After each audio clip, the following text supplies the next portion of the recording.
Salut à tous et bienvenue sur le Monde TV officiel, dans cette nouvelle vidéo. Aujourd'hui, nous allons plonger au cœur d'une actualité brûlante. Le Mali revient du sommet Chine-Afrique avec des solutions concrètes et des partenariats prometteurs qui pourraient transformer radicalement le pays.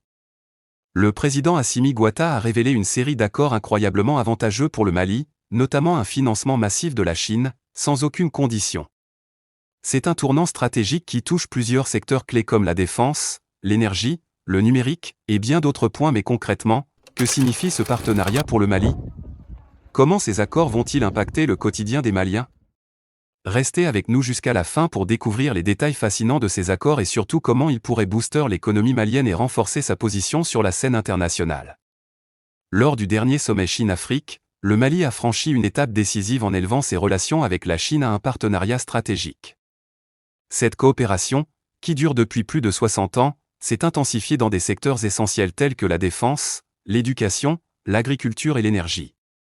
L'objectif est clair, renforcer tous les domaines ayant un impact direct sur la vie des Maliens. Après sa rencontre avec le président chinois Xi Jinping, Assimi Goïta a annoncé que les 22 milliards de dollars de financement accordés par la Chine, sans conditions préalables, permettront au Mali de dynamiser son développement. Une partie de ces fonds sera spécifiquement destinée aux populations touchées par des catastrophes, tandis que des financements qui étaient en suspens depuis 2018 ont enfin été débloqués pour des projets essentiels. La construction de la nouvelle Assemblée nationale et d'un centre dédié aux diabétiques illustre parfaitement la manière dont le respect de la souveraineté et la non-ingérence sont des valeurs partagées entre le Mali et la Chine. Ces principes renforcent la confiance entre les deux nations. Un des aspects les plus remarquables de ce partenariat est l'accord signé avec Huawei, le géant mondial des télécommunications, visant à accélérer le développement numérique du Mali. Cet accord inclut plusieurs projets d'envergure, tels que le déploiement de 1000 km de fibres optiques et la création d'un data center de dernière génération. Cela constitue un véritable bond en avant pour la connectivité nationale et internationale du pays, en particulier dans les zones rurales qui bénéficieront d'une inclusion numérique. De plus, ce partenariat contribuera à améliorer significativement la sécurité urbaine grâce à des systèmes de surveillance avancés dans les grandes villes maliennes. Cette technologie permettra une meilleure gestion des incidents de sécurité et facilitera un suivi en temps réel des mouvements urbains. Le partenariat avec Huawei ne s'arrête pas là. Il inclut également un programme de formation destiné aux ingénieurs et techniciens maliens, ce qui signifie qu'à long terme, le Mali sera en mesure de gérer ses infrastructures numériques de manière totalement autonome, renforçant ainsi sa capacité à développer un secteur clé pour l'avenir. Avec un ensoleillement exceptionnel, le Mali dispose d'un potentiel immense pour l'énergie solaire. Les accords signés avec Power China et TBEA permettront la construction de centrales solaires à Safo et Kéniba, qui auront une capacité combinée de 205 MWh. Ces projets représentent un pas décisif vers l'augmentation de l'offre énergétique, répondant à la demande croissante du pays. Cette initiative vise également à réduire la dépendance du Mali aux énergies fossiles importées, tout en s'alignant sur les engagements du pays en matière de lutte contre le changement climatique. Non seulement ces projets contribueront à diminuer les émissions de gaz à effet de serre, mais ils favoriseront également une économie plus verte et durable. L'un des principaux avantages de cette transition énergétique est l'amélioration de l'accès à l'électricité dans les zones rurales. Ces régions, souvent négligées par le réseau électrique national, bénéficieront d'une énergie plus fiable, ce qui améliorera leur qualité de vie et encouragera l'activité économique locale. Qu'en pensez-vous? Pensez-vous que cette transition vers l'énergie solaire est la clé du développement énergétique du Mali? N'hésitez pas à nous laisser vos commentaires.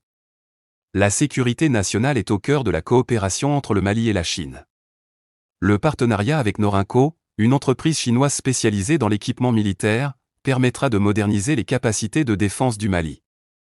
En plus de la livraison d'équipements militaires modernes, cet accord inclut un transfert de technologie, essentiel pour atteindre une autonomie technologique dans le domaine de la défense. Grâce à cette modernisation, les forces armées maliennes seront mieux équipées pour faire face aux menaces terroristes et à l'instabilité régionale. Parallèlement, des programmes de formation pour les militaires maliens renforceront l'efficacité de leurs opérations de sécurité et de défense. Ce transfert de compétences contribuera également à réduire la dépendance du Mali vis-à-vis des importations d'équipements militaires, favorisant ainsi l'autosuffisance dans ce secteur clé. En récapitulant les différents secteurs couverts par ces accords numériques, défense, énergie, il est évident que le partenariat entre le Mali et la Chine dépasse largement les simples échanges économiques. Si ces projets sont bien mis en œuvre, ils pourraient non seulement accélérer la croissance économique du pays, mais également améliorer les conditions de vie des Maliens dans de nombreux domaines, ce qui est particulièrement prometteur. Ces partenariats ne se limitent pas à des financements à court terme, ils englobent également des transferts de compétences et de technologies, garantissant ainsi que le Mali pourra développer ces secteurs de manière autonome à l'avenir. Cette stratégie à long terme pourrait faire du Mali un acteur clé en Afrique, tant sur le plan économique que sécuritaire. En conclusion, ces accords entre le Mali et la Chine représentent une opportunité historique pour le développement du pays. Que ce soit pour renforcer les infrastructures numériques, augmenter la production d'énergie solaire ou moderniser les capacités militaires, chaque secteur bénéficiera de ces partenariats stratégiques. Si ces projets sont réalisés avec succès, ils pourraient repositionner le Mali sur la scène régionale et internationale, en faisant un modèle de coopération africaine. Cette vision semble très prometteuse.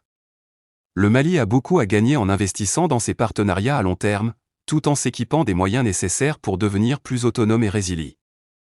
Alors, que pensez-vous de ce partenariat entre le Mali et la Chine? Croyez-vous qu'il changera durablement le pays? Faites-le nous savoir en commentaire. Si ce genre de contenu vous intéresse, n'oubliez pas de vous abonner à la chaîne et de liker cette vidéo pour soutenir notre travail. Merci d'avoir regardé, et à très bientôt pour d'autres analyses passionnantes.